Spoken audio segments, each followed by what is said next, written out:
श्री स्वामी समर्थ. नमस्कार मंडळी. आपल्या प्रत्येकाच्या मनात एक प्रश्न नेहमी येतो, देवाची सेवा कशी करावी? मोठे यज्ञ हवेत का? मोठी पूजा करावी लागते का? सोने चांदी दान दिलं तरच देव प्रसन्न होतो का? पण खरं सांगायचं तर हे सगळं मनाचे विचार आहे. खरी भक्ती ही पैशात नसते, मोठ्या विधीमध्ये नसते. खरी भक्ती असते आपल्या मनातल्या साधेपणात, आपल्या श्रद्धेत, आपल्या प्रेमात. आणि हीच गोष्ट स्वामी समर्थ महाराजांनी आपल्याला शिकवली आहे. स्वामी समर्थ म्हणायचे, मी भक्तांच्या केवळ नामस्मरणाने धावून येतो. मला मोठ्या यज्ञाची, मोठ्या खर्चित पूजेची काहीच गरज नाही आहे. म्हणूनच आज आपण पाहणार आहोत स्वामी समर्थांची साधी सेवा कशी करावी आणि गुरुवारच्या दिवशी ही सेवा का विशेष फलदायी ठरते. ही गोष्ट सांगताना मी तुम्हाला एका साध्या शेतकऱ्यांची कथा सांगणार आहे.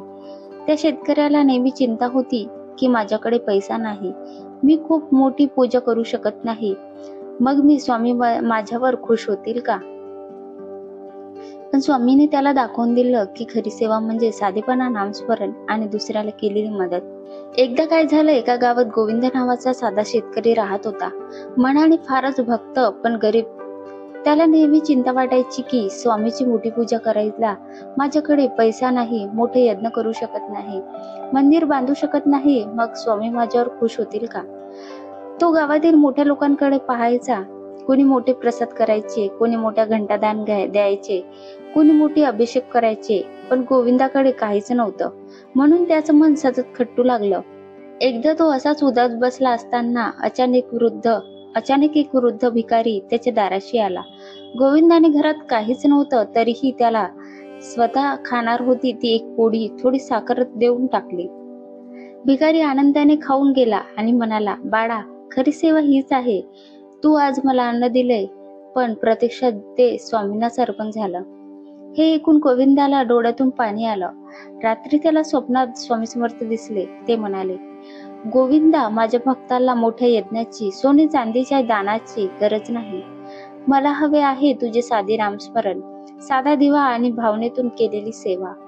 तू आज भुकेल्याला दिलेली पोळी तीच माझ्या पोटात आली. त्या दिवसापासून गोविंदाने साध्या पद्धतीने स्वामीची सेवा सुरू केली. सकाळी उठून तो ओम स्वामी समर्थ म्हणायचा, घरात छोटा दिवा लावायचा, थोडं दूध किंवा फळ अर्पण करायचा आणि दिवसातून एखाद्या भुकेल्या जीवाला अन्न द्यायचा. इतकंच, पण त्याच्या आयुष्यात सुख, समाधान आणि स्वामीचा आशीर्वाद कायम राहिला. गोविंदा दर गुरुवारी विशेष पूजा करायचा. गुरुवारी तो पिवळे कपडे घालायचा आणि स्वामींना पिवळी फुले अर्पण करायचा. घरात साधा दिवा, अगरबत्ती लावायचा आणि त्या दिवशी तो गरीब मुलांना, गुरूंना, भुकेल्या लोकांना अन्नदान करायचा. तो म्हणायचा, गुरुवार हा गुरुतत्वाचा दिवस आहे. स्वामी समर्थ हे आदि गुरु आहेत. या दिवशी थोडं जरी चांगलं केलं तरी त्याचं पुण्य 1000 पट वाढून मिळेल. अशा प्रकारे साध्या सेवेमुळे गोविंदाच्या जीवनात शांतता आणली. त्याला पैशाची संपत्ती फारशी नव्हती, पण मनाची संपत्ती, समाधान आणि स्वामीचा अखंड आश्रय मिळाला. मित्रांनो, आपण सगळे आयुष्यात काही ना काही अडचणी त्रस्त असतो. कुणाला पैशाची चिंता, कुणाला आजारपण, कुणाला संसारातील वाद, कुणाला नोकरी व्यवसायातील अडचण. पण या सगळ्या समस्यांना एकच सोपं उत्तर आहे, स्वामी समर्थांची साधी सेवा. स्वामी समर्थ हे केवळ एक संत नव्हते, ते दिगंबरा होते. ते अवतारी महापुरुष होते. ते ब्रह्मांड नायक होते. त्यांनी स्वतः सांगितलं, मी भक्तांच्या नामस्मरणाने धावून येतो. मला मोठ्या यज्ञाची, भव्य पूजेची आवश्यकता नाही. मग आपण का विचार करतो की मोठं काहीतरी केलंच तरच स्वामी खुश होतील? नाही मित्रांनो, खरं तर स्वामीचं मन जिंकायचं असेल तर आपण रोज थोडा वेळ काढून त्यांचं नाम घ्यायचं, साधा दिवा लावायचा, पिवळं फूल अर्पण करायचं आणि एखाद्या भुकेल्याला अन्न द्यायचं, एवढंच. विशेषतः गुरुवारच्या दिवशी केलेली सेवा तर अत्यंत फलदायी ठरते. कारण गुरुवार हा गुरुतत्वाचा दिवस आहे आणि स्वामी समर्थ म्हणजे आदिगुरु. गुरुवारी केलेले नामस्मरण, गुरुवारी केलेलं अन्नदान, गुरुवारी लावलेला दिवा, या सगळ्यांचं पुण्य आपल्या आयुष्यात प्रकाशमान करतं. स्वामीच्या सेवेत आपल्याला फक्त भक्ती, श्रद्धा आणि मनाचा साधेपणा हवा. कुठलाही दिखावा नको, कुठलाही गर्व नको. कारण स्वामींना सोन्याचा दिवा प्रिय नाही, तर मातीच्या दिव्यातील श्रद्धा प्रिय आहे. स्वामींना मोठा राजस नैवेद्य नको, तर एका भक्ताच्या प्रेमाने दिलेली साधी पोळीही त्यांना पुरेशी आहे. मित्रांनो, एक गोष्ट लक्षात ठेवा, जेव्हा तुम्ही कुणाला मदत करता, एखाद्याला पाणी देता, एखाद्या प्राण्याला दाणे देता, आई वडिलांची सेवा करता, तेव्हा तुम्ही प्रत्यक्षात स्वामी समर्थांची सेवा करत आहात. मग का नाही आपण आजपासून ही साधी सेवा सुरू करूया. सकाळी उठून ओम स्वामी समर्थ म्हणूया, घरात दिवा लावूया, गुरुवारी पिवळं फूल अर्पण करूया आणि गरजूंना अन्नदान करूया. विश्वास ठेवा, स्वामी समर्थ नेहमी तुमच्या सोबत. विश्वास ठेवा, स्वामी समर्थ नेहमी आपल्या सोबत असतात. ते आपल्या अडचणी दूर करतील. ते तुमच्या घरात सुख शांती आणतील आणि आपलं जीवन समाधाने भरून टाकतील.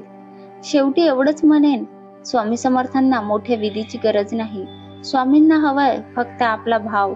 त्यांचं नाम घ्या, साधेपणाने सेवा करा आणि अनुभवा. स्वामींना हवी असते ती आपली फक्त एक गोष्ट, आपली खरी श्रद्धा आणि भावनेतून केलेली सेवा. स्वामींची साधी सेवा करण्याचा मार्ग एकच आहे. सकाळी संध्याकाळी नामस्मरण करणे. उठल्यावर आणि झोपेच्या आधी ओम स्वामी समर्थ हा मंत्र उच्चारावा. रोज थोडा वेळ स्वामींचं नामस्मरण करावं. घरात स्वामीचा फोटो किंवा मूर्ती ठेवावी. दररोज साधा दिवा, अगरबत्ती लावावी. साधं पाणी, दूध किंवा नैवेद्य, फळ, दुधाची खीर, पोळी, साखर अर्पण करावा. एखाद्या भुकेल्या व्यक्तीला अन्न द्यावं, एखाद्याला मदत करावी. स्वामींना हीच खरी सेवा प्रिय आहे. ज्या ठिकाणी स्वामींचं चित्र, मूर्ती आहे ते ठिकाण स्वच्छ ठेवावं. मनही स्वच्छ ठेवण्याचा प्रयत्न करावा, म्हणजे वाईट विचार टाळावेत. स्वामी चरित्र वाचावं आणि दिगंबरा दिगंबरा श्रीपाद वल्लभ दिगंबरा हा मंत्र जप करावा.